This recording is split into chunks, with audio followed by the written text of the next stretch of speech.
Il est à la tête de la DILCRA depuis le 1er septembre dernier. Ancien ministre délégué à la ville et au logement, maire de Clichy-sous-Bois, Olivier Klein est notre invité sur Radio J. Bonjour. Bonjour. Merci beaucoup d'être avec nous ce matin. La DILCRA, on le rappelle, donc c'est la délégation interministérielle à la lutte contre le racisme, l'antisémitisme et les discriminations anti-LGBT, créée il y a 12 ans maintenant, déjà 12 ans. Alors est-ce qu'on peut rappeler d'abord votre mission aujourd'hui pour ceux qui l'ignorent, la mission de la DILCRA? La mission de la DILCRA, c'est de lutter contre toutes les haines. Refuser le racisme, l'antisémitisme, la haine LGBT. J'oserais dire travailler à une génération zéro haine.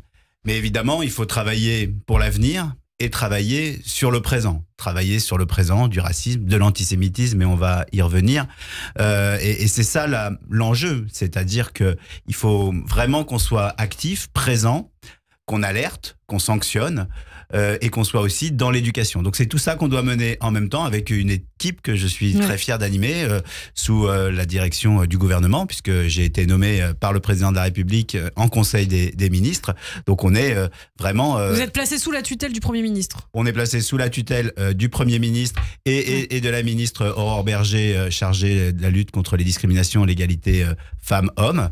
Et je crois qu'elle est bien placée pour accompagner cette mission, notamment sur les questions de l'antisémitisme, de l'égalité femmes-hommes. C'est quelqu'un d'engagé et c'est notre ministre de tutelle. Alors justement, vous avez beaucoup de boulot, Olivier, puisqu'on l'apprenait la semaine dernière. 1000%, c'est le chiffre de hausse des actes antisémites en France depuis le 7 octobre et donc les massacres du Hamas en Israël. Un chiffre qui a été multiplié par 4 en 2023 selon un rapport du CRIF publié la semaine dernière. Alors il faut préciser que ce sont les chiffres officiels du gouvernement, ce ne sont pas les chiffres du CRIF, puisqu'on a beaucoup entendu que c'était les chiffres du CRIF. On aurait pu s'attendre finalement à un élan de sympathie pour Israël après cette tragédie, un élan de sympathie pour la communauté juive. Ça n'a fait finalement que raviver la haine anti-juive. Le 7 octobre, ça a été un catalyseur pour vous de l'antisémitisme?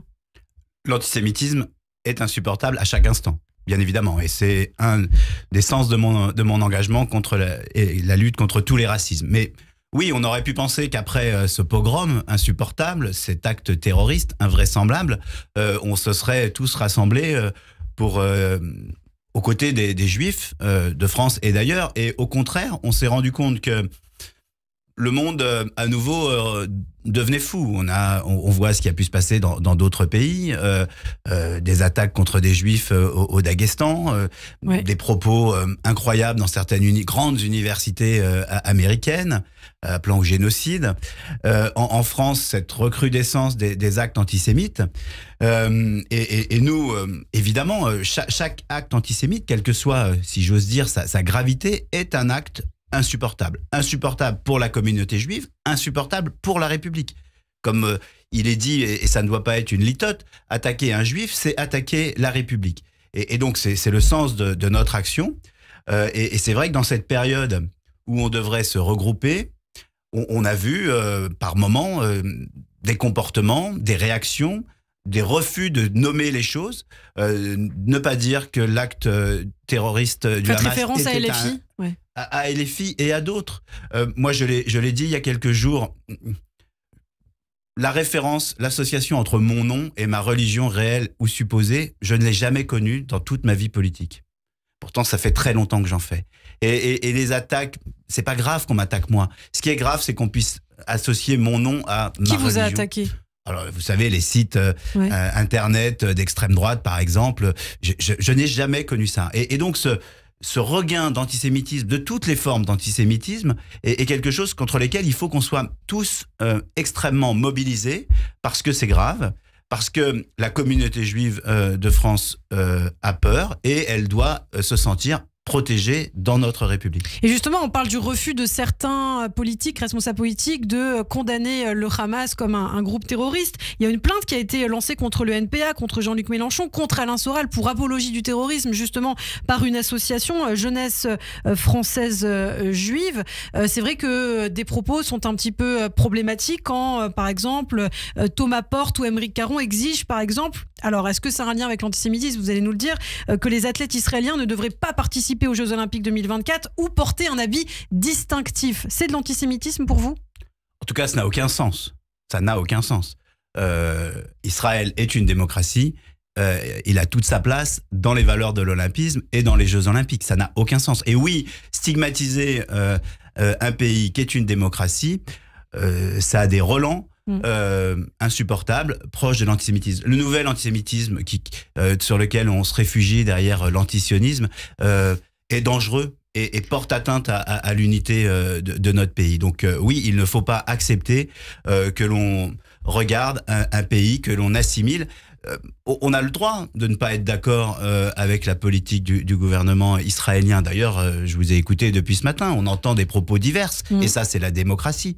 Mais assimiler un pays à la religion de sa population et faire porter des critiques à l'ensemble d'une communauté religieuse, c'est insupportable, et oui, c'est de l'antisémitisme. Alors l'antisémitisme, vous avez mis justement plusieurs plans en place, hein, je crois plusieurs façons de lutter contre l'antisémitisme aussi qui se déversent sur les réseaux sociaux. Ça c'est un des grands problèmes aussi d'aujourd'hui, c'est la haine antisémite sur Internet. Qu'est-ce que la DILCRA va faire justement pour endiguer ce phénomène? La DILCRA, c'est ce que dit d'ailleurs Gabriel Attal, c'est d'abord regarder l'antisémitisme et le racisme avec autorité, avec lucidité et avoir un acte éducatif. Donc oui, il faut de l'autorité. Hier encore, nous étions en train de préparer ce qu'on appelle un article 40, c'est-à-dire saisir le procureur sur des propos antisémites sur les réseaux sociaux, notamment sur X Twitter. Nous avons, avec d'autres, avec Pharos, avec un certain nombre de signaleurs de confiance, de conscience aussi, il faut avoir de la conscience dans ces moments-là. Eh bien, nous essayons de repérer, et puis on nous signale aussi ces propos antisémites, antisionistes, haineux, et nous signalons au procureur. Ensuite, la justice suit son cours, et il est important que la justice soit saisie. Nous essayons aussi de renforcer l'arsenal législatif pour que les punitions arrivent plus vite, et ça fait partie du plan de lutte contre le racisme et l'antisémitisme que nous avons la mission de mener. Et en même temps, on mène des actions pédagogiques, parce qu'il faut préparer, ce que je disais, la génération zéro N, et travailler notamment à l'éducation, à lutter contre tous les préjugés en permanence dans l'école. Effectivement. Et c'est aussi quelque chose qu'il faut mener. La politique de longue durée, mais les Juifs de France ne peuvent pas attendre les résultats de demain. Il faut aussi agir dès aujourd'hui contre l'antisémitisme. Et c'est cette double action que nous menons tous les jours. Effectivement, vous parlez de l'éducation qui a un rôle majeur depuis les années 80. Les survivants des camps de la mort témoignent dans les établissements scolaires pour raconter justement cette partie de l'histoire. Mais il y a des sondages quand même assez inquiétants. Hein. Selon un récent sondage d'Opinion Wade, 38% des jeunes n'ont jamais entendu parler de la rafle du Veldiv. 18% ne savent pas ce qu'est la Shoah. Ça vous inquiète ? Ça m'inquiète, et surtout ça m'oblige. Ça m'oblige à agir, ça oblige le gouvernement, ça oblige la DILCRA. Dans le plan qui est celui qui nous guide, il est dit que chaque élève doit visiter un lieu d'histoire ou de mémoire au cours de sa scolarité. Et ça, c'est vraiment quelque chose que l'on porte avec nos partenaires, le Mémorial de la Shoah, la Maison d'Isieux, le Camp des Milles et d'autres, SOS Racisme, l'UEJF, pour confronter les jeunes à toutes les histoires, à toutes les reconnaissances. Par exemple, samedi matin, Ginette Kolinka je suis aussi maire de Clichy-sous-Bois, sera dans un collège de Clichy-sous-Bois. C'est pas évident de penser qu'à Clichy-sous-Bois, aujourd'hui, on entend tellement de choses. On peut encore, et surtout, il faut parler de la Shoah, il faut parler de cette histoire pour qu'on la comprenne, et surtout pour que, comme vous l'avez dit tout à l'heure, plus jamais ça. Très rapidement, vous étiez à Auschwitz aussi il y a quelques jours à l'invitation du CRIF. C'était important pour vous d'y être. Qu'est-ce que vous avez ressenti sur place ? Oui, parce que c'est un voyage que j'ai longtemps repoussé. Je peux me qualifier comme beaucoup de petit-fils de la Shoah. C'était en Pologne, le pays d'origine de mes grands-parents maternels. Et à l'invitation de Jonathan Arfi, j'ai accepté pour la première fois d'y aller parce que moi, je n'ai pas de doute sur ce qui s'est passé. Mais j'ai pensé à ce moment-là de mon histoire et de ma vie que c'était important pour, j'ose pas appeler ça un voyage, mais un déplacement avec des sportifs. À quelques mois des Jeux Olympiques, j'ai trouvé que c'était important d'y être pour toucher du doigt cette horreur, même si Shoah a été diffusée avant-hier soir sur France 2. 9h30 de film. Voilà, cette horreur, on peut pas la comprendre, mais on doit la dire. Alors une dernière question, un dernier mot. La remise du prix Ilan Halimi, 7e édition, hein, on le rappelle, ce jeune juif Ilan qui a été kidnappé, torturé puis laissé pour mort au bout de 28 jours le 13 février 2006. Est-ce qu'on peut rappeler ce qu'est le prix Ilan Halimi ? C'est extrêmement important pour la DILCRA, c'est extrêmement important pour ce pays. Il faut, à travers ce prix qui récompense un travail de jeunes, lycéens, collégiens, étudiants, associations, qui travaillent contre le racisme, contre l'antisémitisme, contre les préjugés, à travers un nom, parce que le nom de ce prix est important. Ce prix ne récompense pas forcément un travail contre l'antisémitisme, il peut le faire, mais à chaque fois, on va recevoir les jeunes, probablement le Premier ministre va les recevoir pour leur remettre le prix. Eh bien, on dit qu'un jeune en France, il y a très peu de temps, est mort parce qu'il était juif.